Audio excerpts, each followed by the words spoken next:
ডায়াবেটিসের জন্য tablet plus insulin দুইটাই লাগে। ও ইনসুলিন থেকে বের হইছেন আপনি? জি জি জি। আরে জোরে সবাই মিলে এটা ইনসুলিন থেকে বের। এই যে ভাই যে ভালো করেছে ওকে পুরস্কার দিতে হবে না?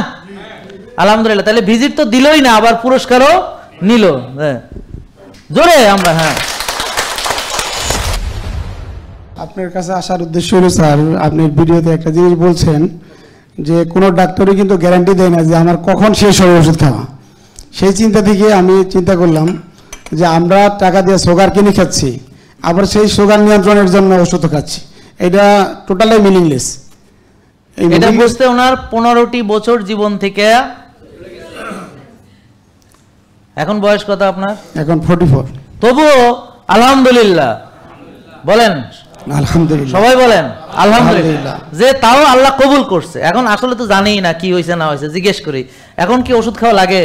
না স্যার, আমি গত মাস থেকে ওষুধ নিচ্ছি না। আলহামদুলিল্লাহ। তো গত এপ্রিলের 16 তারিখে আমার ফার্স্ট ইনিং ছিল 11.8। 11.8 কি ছিল? ফার্স্ট ইনিং মানে খালি পেটে। খালি পেটে ডায়াবেটিস মানে গ্লুকোজ, ব্লাড গ্লুকোজ। হ্যাঁ আচ্ছা, তারপর এখন 8.6 আছে। মাশাআল্লাহ, তার মানে অনেক কমে গেছে। অনেক কমে গেছে। আগে ওষুধ খেয়ে 11 ছিল। 11 মানে 11 মানে প্রায় 12 ছিল। জি জি, প্রায় 12 ছিল। হ্যাঁ ওষুধ খেয়ে, আর এখন ওষুধ ছাড়া 8। তার মানে কি এক মাসে উন্নতি হয়েছে কিনা? অনেক উন্নতি হয়েছে আলহামদুলিল্লাহ। উন্নতি হয়েছে বলে উনি আসছে। ওজন 5 কেজি কমছে। 5 কেজি ওজন কমছে, তাহলে আগের চেয়ে উন্নতি হয়েছে। জি ঠিক আছে, এবং আরো হবে ইনশাআল্লাহ, নাকি? জি ইনশাআল্লাহ হবে। এখন তো শুরু হইলো, 1 মাস পরে এত উন্নতি, 2 মাস পরে আরো উন্নতি, 3 মাস পরে আরো উন্নতি, যদি সে মানে। হ্যাঁ আমার গ্যাস্ট্রিকেরও প্রবলেম ছিল, আলহামদুলিল্লাহ গ্যাস্ট্রিকের প্রবলেম হচ্ছে আলহামদুলিল্লাহ। এবং মোট ওষুধ কতগুলো লাগতো সাধারণত আপনার? মানে ডায়াবেটিসের জন্য ট্যাবলেট প্লাস ইনসুলিন দুইটাই লাগে। ও ইনসুলিন থেকে বের হইছেন আপনি? জি জি জি। আরে জোরে সবাই মিলে এটা ইনসুলিন থেকে বের। তা আপনি চিন্তা করেন, ইনসুলিন ট্যাবলেট সব খাইয়াও ডায়াবেটিস থাকতো 11-12। জি। আর এখন যদি বিনা ওষুধে 8 থাকে, তাহলে উন্নতি হয়েছে না? আলহামদুলিল্লাহ। আগামী মাসে কত থাকবে? ইনশাআল্লাহ 6। তা তো শেষ। তার মানে 15 বছর ডায়াবেটিস তো 1 মাসে শেষ। কথা বুঝতে পারছেন নাকি? আরো ভালো করে মানতে হইতো, যেমন উনি হয়তো বরফ থেরাপি মনে হয় করে না, করেন কিনা? সত্যি কথা বলেন, করে না। ওই ভাইয়ের সাথে এই ভাইয়ের পার্থক্য কি? ওই ভাই বরফ থেরাপি উনি ড্রাম কিনছে, উনি কেনে নাই। তা উনি ভাবতেছে দেখি আগে একটু মেনে টেনে 1 মাসে কি আসলে হাসান আমিসা উদা। আচ্ছা ঠিক আছে। তা এখন মোটামুটি উনি আজকে থেকে সিরিয়াস মানবে, তাই না ভাই? ইনশাআল্লাহ। হ্যাঁ এবার বুঝছেন। তারপরে জিম এখনো মনে হয় শুরু, জিম রেগুলার হয় না, হয়তো মানে শুরু ওইভাবে রেগুলার। শোনেন, রেগুলার নামাজ পড়ি না মানে আমি বেনামাজি। কারণ রেগুলার না পড়িয়া কোনো লাভ নেই, কারণ আল্লাহ বলছে নিয়মিত পড়তে হবে। আপনি যদি জান্নাতে যাইতে চান, কি আপনার কি নামাজ মাঝে মাঝে পড়লে যাইতে পারবেন? না। তাহলে সুস্থ হইতে চাইলে কি ব্যায়াম মাঝে মাঝে করলে হবে? না। কি করতে হবে বলেন? রেগুলার, নিয়মিত। শোনেন, একটা তথ্য আপনাদেরকে আজকে সাহায্য করি। শোনেন, নিয়মিত, খুব ছোট্ট একটা ভালো কাজ, খুব ছোট্ট একটা ভালো কাজ নিয়মিত করলে এটা বিশাল হয়ে যাবে, আপনারা চিন্তা করতে পারেন না। খুব ক্ষুদ্র একটা ভালো কাজ নিয়মিত করতে করতে করতে করতে এটা পাহাড় হয়ে যায়।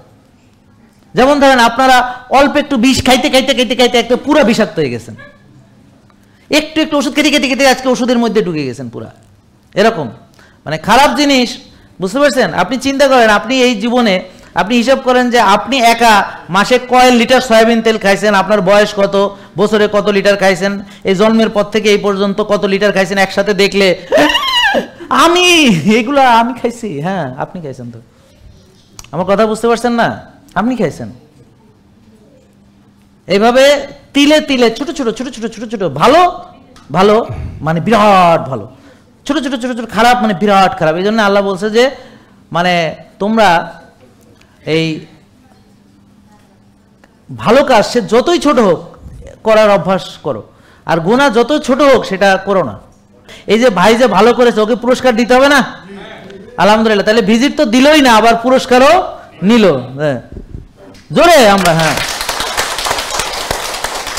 আবার কি হবে? আবার ও যে সুস্থ হলো, এই যে মজাটা কেমন লাগে? ইনসুলিন ফোড়া লাগে না, সেই অনুভূতিটা বলে দেন। ইনসুলিন নেওয়ার অনেক কষ্টকর। মূলত এখান থেকে আল্লাহর কাছে আমি বানা চাইতেছিলাম, আল্লাহ হয়তো স্যারের উচ্ছিলে আমাকে এখান থেকে মুক্ত করবে ইনশাআল্লাহ। আলহামদুলিল্লাহ। আসসালামু আলাইকুম ওয়া রাহমাতুল্লাহ। Thank you. জেকে লাইফস্টাইল, ওষুধ মুক্ত সুস্থ জীবন।